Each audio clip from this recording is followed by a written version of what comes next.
33% of businesses worldwide dedicate 21% of their budget or more to sponsoring events. By defining who your audience is and what they want to see, you have the opportunity to create the perfect event for the right sponsors. Hi, I'm Mitch, the CEO and founder of Join It, a company that helps folks manage membership. In today's video, we'll look at how you get the perfect event sponsorship by first defining who your audience is. The video will focus on 5 ways to define your audience and how it will benefit your organization. We suggest watching our previous videos on different types of event sponsorship and our top 5 event tactics to receiving successful sponsorship. Check out our links in the description below so you don't miss a beat on our sponsorship series. Now, without further ado, let's dig right in. The first step to getting an event sponsorship is to define your audience. Imagine you're organizing a fundraising event for an eco-friendly nonprofit. Defining your audience is important because it allows you to research specific tailored sponsorships and dedicate your pitch to attract eco-friendly brands in this case. Defining your audience first allows you to connect with that target audience and work with sponsors who follow the same interests and beliefs that are aligned with your audience. This way, more members will want to attend your event if they're aware that brands with similar beliefs and desired outcomes are sponsoring the event to lead to a larger impact and helping a specific cause. Now that we understand the purpose of defining your audience, let's look at 5 different ways you can actually put this into practice for your events. Tip number 1 is surveys. Surveys are a great way to understand your audience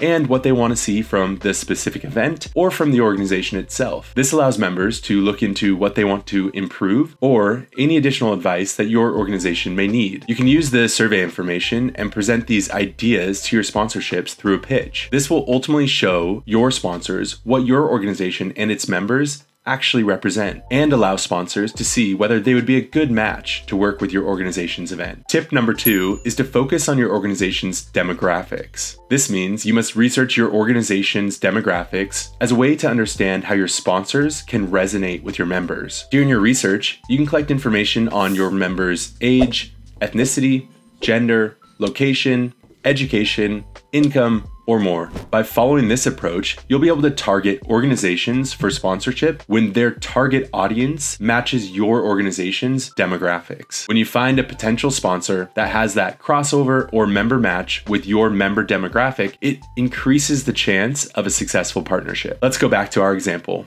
Let's say you have an organization who hosts events and their primary attendees are women aged 30 to 50 with moderate to high income. The primary concern or interest of your attendees are environmental issues. Knowing that, you as the organization owner would be smart to target your sponsorship efforts on organizations that are also eco-friendly or produce local food or have some sort of climate-friendly slant to their business. This has all the foundations of a successful sponsorship. By knowing the demographic of your members who are attending the event, you've aligned a sponsor that has a good chance of resonating with the attendees. So it's a win-win. Attendees are happier because the participating brands align with their values. Lastly, the brands are happier because the attendees of the event are in the target audience for the brand and therefore more likely to buy their products. Tip number 3 is social media analytics. As an organization owner and probably part-time social media marketer, you need to understand your audience by using social media insights. Most social media platforms have brand pages, which give you specific insights that are collected and presented by the social media platform. Generally, the audience that you collect on social media platforms reflects your broader audience that you have in real life. So your social media analytics is a great shortcut to get access to this data without having to go collect it from your members. Your social media analytics can give you insights into tons of different data: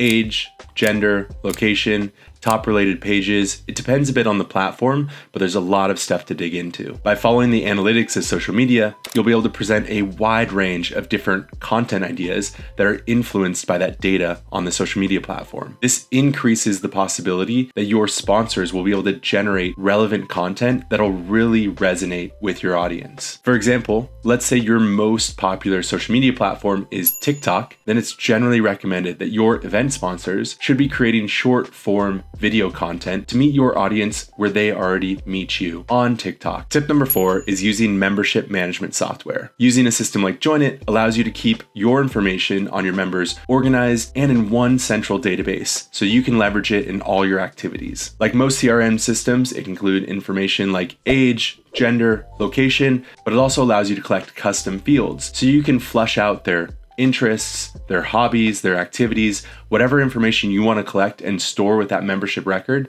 A CRM like Joinit helps you accomplish that. Then it becomes a question of leveraging this data. Our system then allows you to send targeted emails based on this data. Let's go back to the example we've been using. You're hosting a fundraising gala for an environmentally friendly nonprofit. Now, let's say you're trying to sell specific ticket types. You might want to sell an entire table versus individual seating. Now, of course, you might want to target that marketing based on the demographics that you've collected and stored in your membership database. A smart one might be based on age or experience level at a job or income level. So if you want to target the more expensive offerings or make the more expensive asks based on income, you can do that through your personalized CRM system. It's really all about bringing it all together. You collect information, demographics, interest, and all that information stored in your centralized membership database. Then you segment and sort your members to put them in easy to understand populations, and then you use the marketing features, target them with personalized email. The big difference here is a survey is a point in time, whereas your membership software is continuous understanding and segmentation of your audience. So it does take a bit of work, a bit of setup, configuration, and management, but some systems can be easy to use. We'd love to tell you more about ours, or we have a demo linked in the description of this video. The last tip is to understand the interest of your members. Think about this. There's a reason why your members have joined your organization. Typically, this is because of aligned interests or shared values or wanting to change the world in a similar way. As an organization, it's helpful to understand your audience's interests and show different ways in which they can help. The important thing to remember is that your audience is made up of individuals,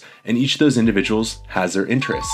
It's a fair bet that there might be shared interests which align with or have some similarity to your main focus. Let's go back to the example of a fundraising gala for a environmentally conscious nonprofit. Now, if your audience is environmentally conscious, then it's likely that they might have a shared interest in things like cycling or other multimodal transportation. This would be a great theory to test where you can reach out and figure out if that's an aligned interest. If it's an aligned interest, perhaps one of your charity events could be a fun bike ride or some kind of relay race. That's just one fun example, but understanding the interests of your audience can be critical to throwing wonderful events and finding amazing sponsors. That's it for today. Please subscribe to this channel. I post videos every week, and I hope to see you on the next one. Also, in the description of this video, there's links to our other videos on event sponsorship. If you're interested in the topic, I recommend you check them out. Thanks a lot, and I'll see you on the next video.